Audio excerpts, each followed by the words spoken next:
اداکارہ حمیرہ اصغر نے جو ہے وہ آخری پوسٹ کی تھی سوشل میڈیا پر۔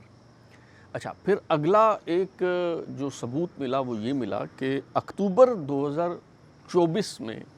اس اپارٹمنٹ کی جو بجلی ہے وہ منقطع ہو جاتی ہے۔ تو اس میں اب تک جو شواہد سامنے آئے ہیں، جس میں پوسٹ مارٹم رپورٹ ہے، ڈیجیٹل ایویڈنس ہے، کیمیکل ایگزامینر کی رپورٹ جو ہے وہ ابھی آنا باقی ہے، ان کی روشنی میں پولیس ابھی تک یہ بتانے سے تو قاصر ہے کہ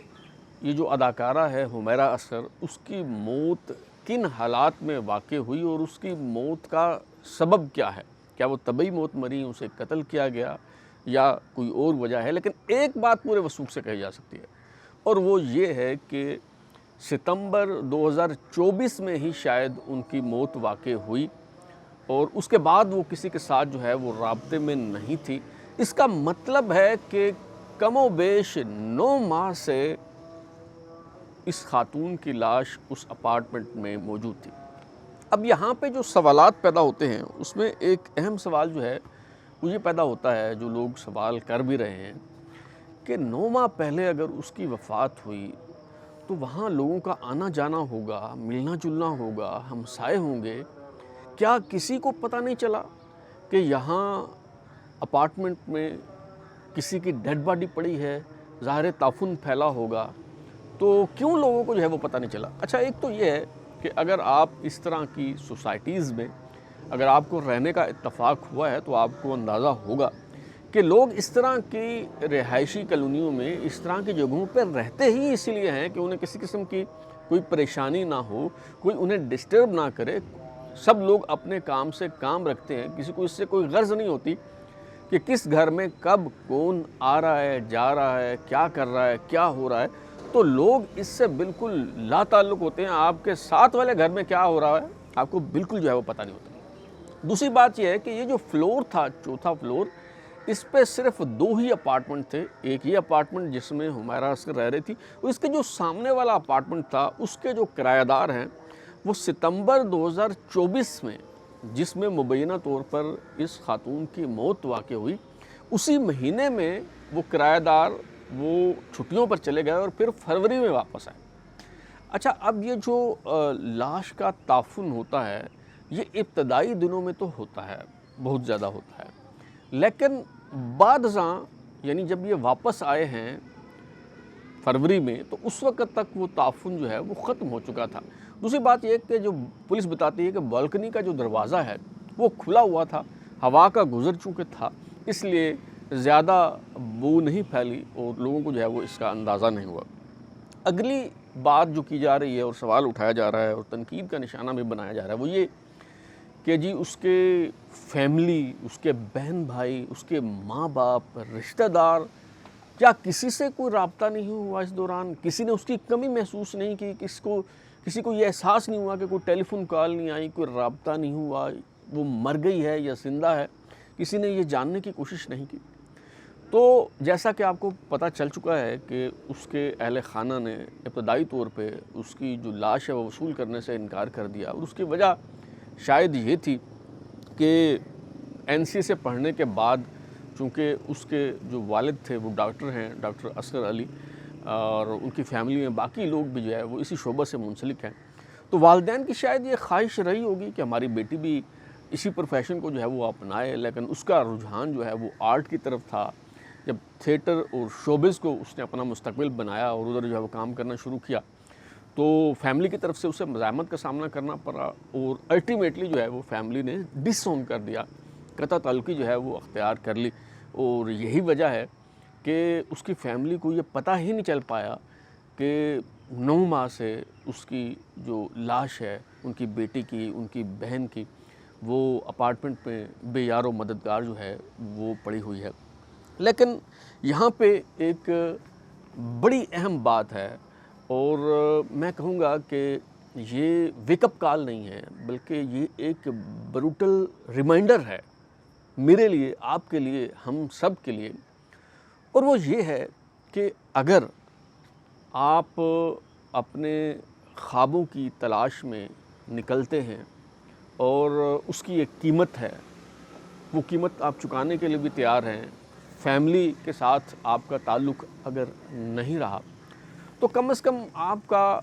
دوستوں کا حلقہ ایک ایسا ہونا چاہیے، کچھ ایسے مخلص دوست خیر خواہ آپ کی زندگی میں ہونے چاہیے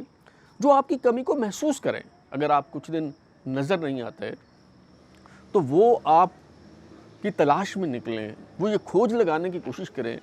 کہ بھئی یہ بندہ ہمارے درمیان اٹھتا بیٹھتا تھا، بات چیت کرتا تھا، کہاں چلا گیا؟ کیا وہ بیمار تو نہیں ہے؟ اس کے ساتھ کوئی حادثہ تو نہیں ہو گیا؟ تو کچھ ایسے مخلص دوست جو ہے وہ آپ کے ساتھ ہونے چاہیے۔ یہ سوال بھی اٹھایا جا رہا ہے کہ حمیرہ عسکر جو ہے سوشل میڈیا پہ اس کے بے شمار فالوور تھے، بڑے پرستار تھے، مداح تھے، چاہنے والے تھے، کسی نے پلٹ کر نہیں دیکھا، کسی نے یہ جاننے کی کوشش نہیں کی کہ وہ کدھر ہے۔ تو دیکھیے جناب، وہ جو پرستار ہیں، خواہ وہ انسٹاگرام پہ ہیں، فیس بک پہ ہیں یا جس بھی سوشل میڈیا فورم پہ ہیں، وہ کیا کرتے ہیں؟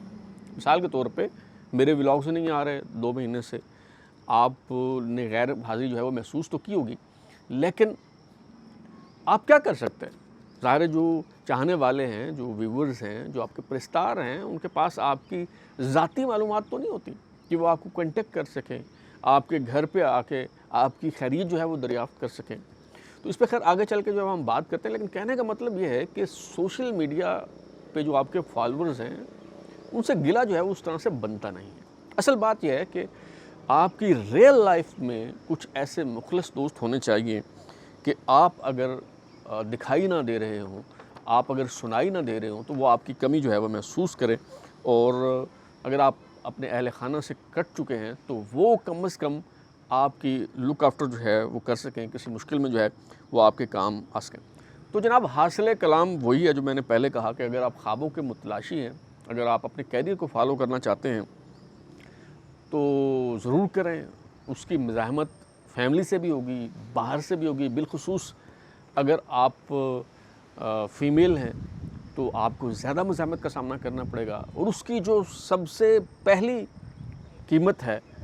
وہ تنہائی کی صورت میں آپ کو جو ہے وہ ادا کرنی پڑے گی، اور اس کے لیے جو ہے وہ آپ کو تیار رہنا چاہیے۔ اچھا، اب آتے ہیں اس سوال کی طرف۔ میں نے چونکہ کہا تھا کہ کچھ ذاتی معلومات اور چیزیں بھی جو ہے میں آپ کے ساتھ جو ہے شیئر کروں گا۔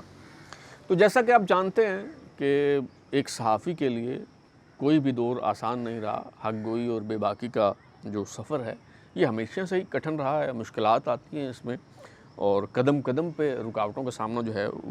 وہ کرنا پڑتا ہے، اور اس کے لیے ذہنی طور پہ تیار ہونا چاہیے، اور اس کا گلہ بھی جو ہے وہ نہیں کرنا چاہیے۔ لیکن میں جو میرے چاہنے والے ظاہر متجسس ہوں گے تو ان کے ساتھ میں چیزیں شیئر کرنا چاہ رہا ہوں، کوئی گلہ کرنا جو ہے وہ مقصود نہیں ہے۔ تو آپ جانتے ہیں کہ سابق D G S I lieutenant general retired Faiz Hameed کا جو دور تھا، جب وہ ڈی جی سی تھے یا بعد میں ڈی جی آئی بن گئے، تو وہ خدا بنے ہوئے تھے، اور ان کے دور میں کیا کچھ ہوا سب کچھ آپ کے سامنے ہے، وہ جو ہے وہ بتانے کی ضرورت نہیں ہے۔ لیکن جو گزشتہ جو 8-10 ماہ تھے وہ بڑے بھاری تھے۔ وہ اس لیے بھاری تھے کہ ایک تو ایف بی آر کے ذریعے پہلے ہراساں کیا گیا، جو اکاؤنٹ سے پیسے نکال لیے گئے، اور وہ ساری صورتحال وہ آپ کے علم میں ہے۔ پھر اس کے بعد اکاؤنٹس جو ہے وہ بند ہو گئے، تو اس کے نتیجے میں صرف مالی مشکلات کا ہی سامنا نہیں کرنا پڑا۔ جب آپ ان ساری چیزوں سے لڑ رہے ہوتے ہیں